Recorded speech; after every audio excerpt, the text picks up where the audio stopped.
Hello, আসসালামু আলাইকুম দর্শক। আপনারা আসলে কিছু বোঝেন না। দর্শকে যদি বুঝতেন, কালকে ইলেকশন, আজকে রাস্তাঘাট ফাঁকা, দোকানপাটে কোনো লোকজন নাই, আমার এই ভাই বেচা কিনা নাই। আসলে সবাই নির্বাচনের জন্য বিভিন্ন রকমের দেশে চলে গেছে। ঢাকার শহরে বিভিন্ন জায়গায় আলোচনা চলতে আছে কালকে ইলেকশন কিভাবে হবে। মানুষ পাবো না, মানুষ পাবে না কে বলছে? ইলেকশনের সময় মানুষ পাবে না কে বলছে? লোক যাবে না কেন? তোমরা সুন্দরভাবে ভোট কেন্দ্রে যেয়ে সুন্দরভাবে ভোট দিয়ে চলে আসবা। তোমার ভোট, নিজের মন মতো যাকে পছন্দ তাকে ভোটটা দিয়ে চলে আসবা। এটা তোমার কাছে ওয়াদা। আমাদের দেশের নাগরিক হিসাবে ভোট আদায় করার কর্তব্য। ভোট দিয়ে চলে আসবেন, ঠিক আছে?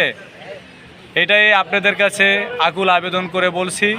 সবাই কেউ বসে থাকবেন না, সবাই কেন্দ্রে চলে যাবেন, সকালবেলা ভোট দিয়ে চলে আসবেন যানজটের আগে। সবার কাছে আমার অনুরোধ রইল। আসসালামু আলাইকুম। জানে রেশে